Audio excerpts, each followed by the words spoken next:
I may have just returned from an epic tour of Scotland, but before we get on to all of that, we really need to talk about this.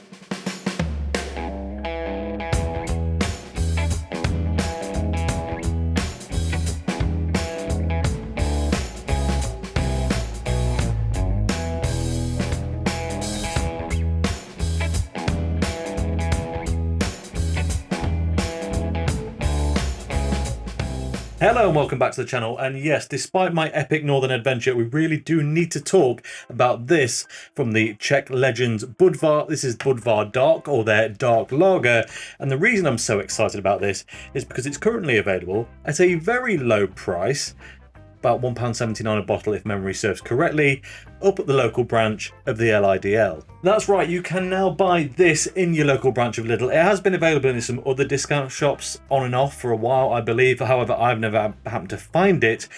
But yeah, this, well, I'm going to make a big claim here.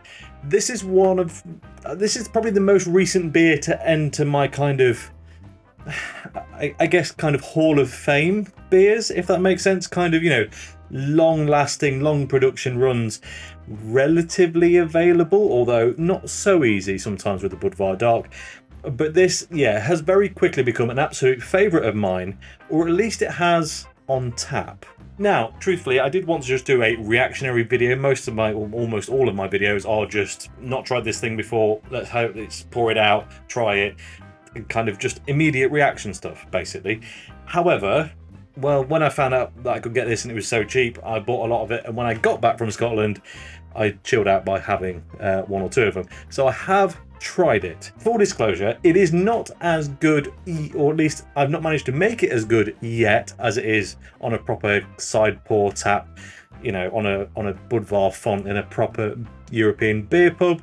But to be honest, it's so good in that environment that it was almost never going to be able to translate to home, because, well, frankly, if it was that good, I probably wouldn't ever buy anything else. And to be honest, I think one of the main reasons for that experience not quite translating is the conditioning of the beer. Now, part of that will just be the fact that it's stored in bottles and not nicely in a keg. The whole production of it is slightly different as a result, and that will have some impact.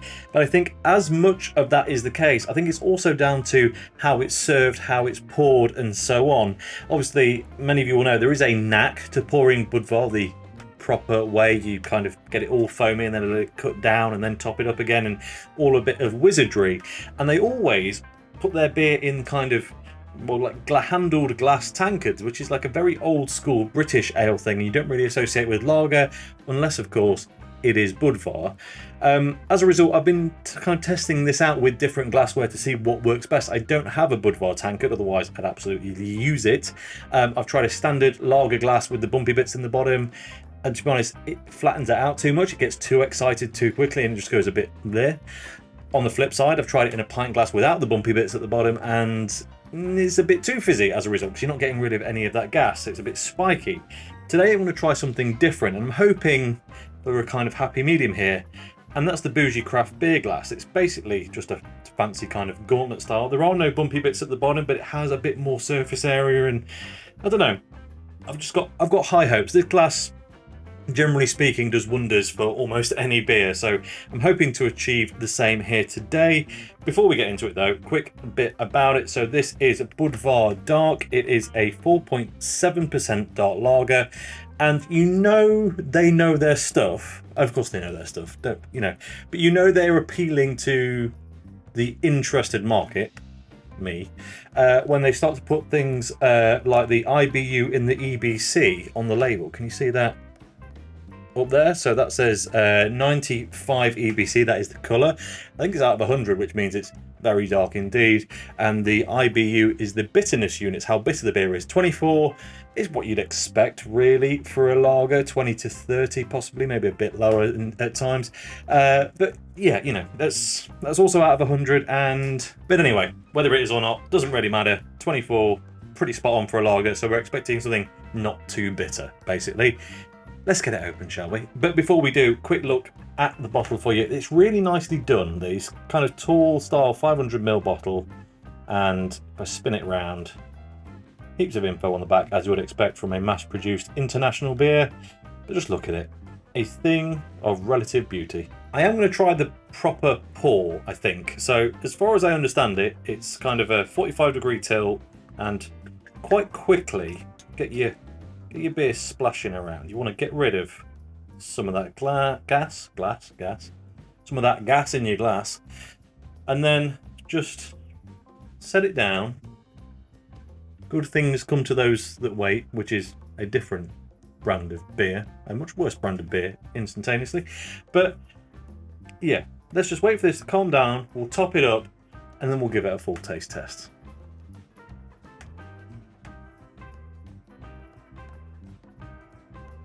Full disclosure, by the way, while that's settling down, I didn't look up the actual Budvar pour method. I just winged that. So if you're telling me in the comments right now, tell them that's not how you do it, then probably. Don't trust me.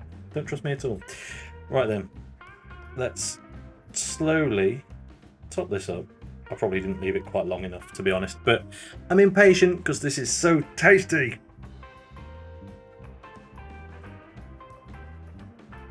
I have domage, but now I daren't move. There we go then. Full bottle is in. This is a pint glass, by the way. I know it probably doesn't look like it because of the shape, but it does hold one imperial pint. But yes, anyway, we're about done. It does look good, it has to be said. If you just hold it up, most beers look a bit too dark on camera compared to what they really are. But no, this is just dark. If I hold it up to the light, it is red. Actually, if I hold it up to the light, really, really dark red. It's not one of those beers that only kind of a band of light shines through kind of at the extremity of the glass. It does, the whole thing does turn into a kind of glowing reddy brown thing. But it is, you know, outside of that, it's a pitch black lager, which is not something we often say, but when we do say it, I normally get very, very excited. Solid head on that. I mean, how the head comes out will entirely depend on what glassware you put it in, how you pour it, and everything else. But it looks good. A little bit aerated, but decent. So, aroma time. Look, you know this is going to be genuinely a positive review because I really like this beer, right? I order it all the time when I find it on tap somewhere.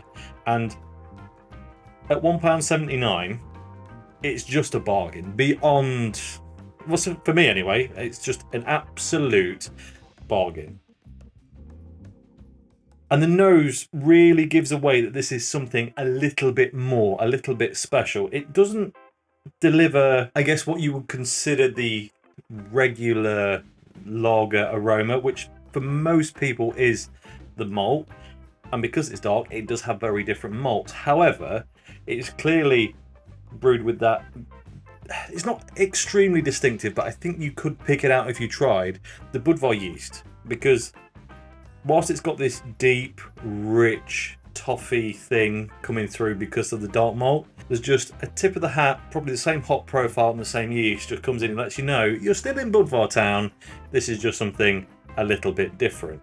How does it differ though? Well, it's interesting because it's not smoky, it's not coffee, it's none of those dark beer generic things that we normally say, normally talking about porters and stouts. This is definitely not that, but it's a candied sweetness, a sugary, molasses, treacly thing, which we do normally say about dark beer actually, but you know what I mean? It's intertwined, it's just amped up lager malt that's been made a bit sweeter, a bit richer, a bit more decadent, really. It's not a big, thick, treacly sweet surprise, this, but it just does add a layer, an extra tip of the hat to, well, malt-based indulgence, which is, to be honest, probably what someone's going to put on my eulogy eventually, because that is absolutely what I enjoy. So let's get into it. Cheers. Ooh. Yes. Yes, yes, yes. That reaction, I've drank several of these bottles already. It shouldn't be that much of a reaction, but that is the best pour I've done. This style glass, now this is a stemmed Allegra, but I don't think it's limited to this style glass. You know, you get the normal tulip, hold on, these ones.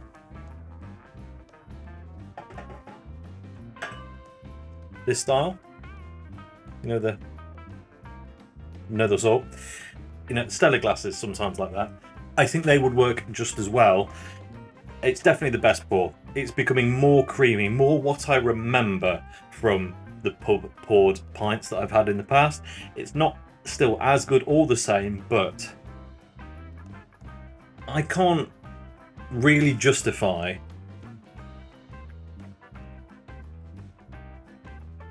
spending... Well, that's not true. I can justify it. But if you were going to... If with a financier's mindset, with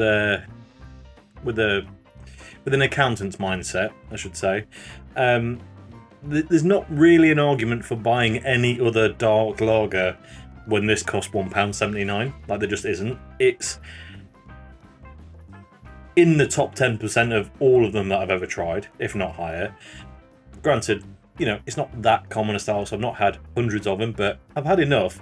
And whilst there are a few out there that you go, that's impeccable, well, this is impeccable. Maybe not the best of the impeccables, but it's about a quarter of the price of anything else. And at that point,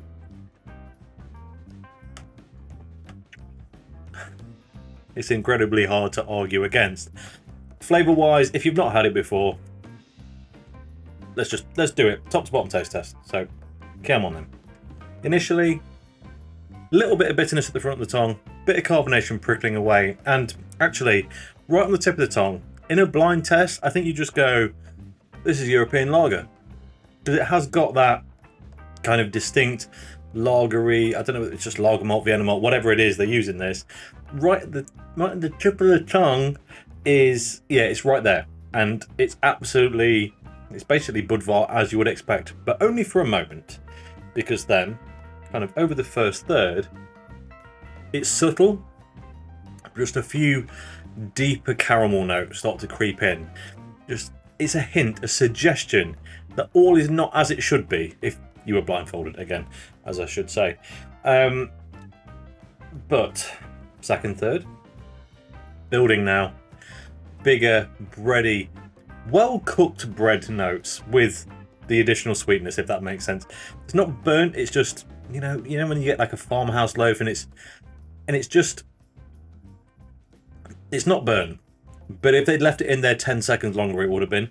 That kind of, it's almost sweetened off. It's not quite over-bittered yet. It's just, it's very toasted, is what I'm getting at. Again, more sweetness to boot. Just, it's not overly sweet, this beer, but there's just this underlying extra sweetness that you don't get in most lagers or the standard Budvar that just kind of set it apart. And then back of the tongue really starts to change up, actually, because you get the carbonation, and then it's interesting, now I'm analysing it, it does keep trying to bring you back to the idea that this is just Budvar when you're analysing each individual element.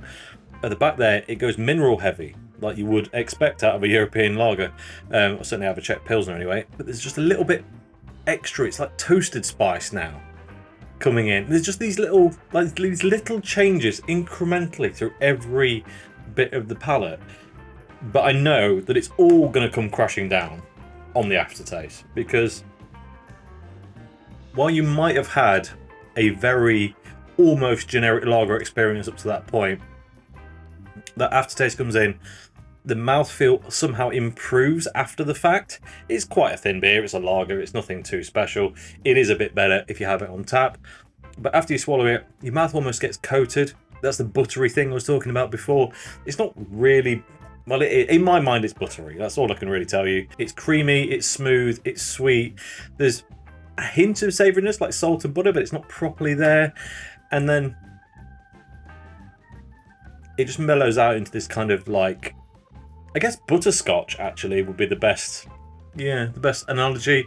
It's sweet, it's fudgy, caramel, buttery, all those kind of lovely, sweet baking sounding things. As you sit back and let it permeate, there's just a little bit of residual bitterness from that. It's like almost overburnt bread thing. Overcooked bread. Not quite burnt bread.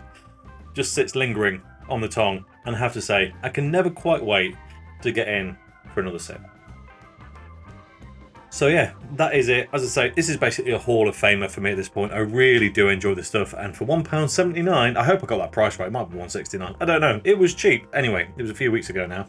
It was the day before I went off to Scotland, so I bought a load and ran out the door and forgot about it. Oh, we got the malts. It's pale, Munich, caramel, and roasted. No surprise there. Saaz hops, which I'm pretty confident is exactly the same as what they use in the regular Budvar. But yeah, other than that, there's not actually a lot on this bottle, but it's a very nice looking bottle. It's a fantastic beer. I would strongly recommend trying this on tap whenever you get the chance. But if you don't get the chance, get up to your local Lidl and pour one in a glass that looks something like this for, well, the best experience I've had with it in my own home so far. And that really is all I've got to say about it. So as always, thank you very much for watching. If you enjoyed this video, please like it. If you haven't already, subscribe if you would be so kind. And I'll catch you next time. Cheers.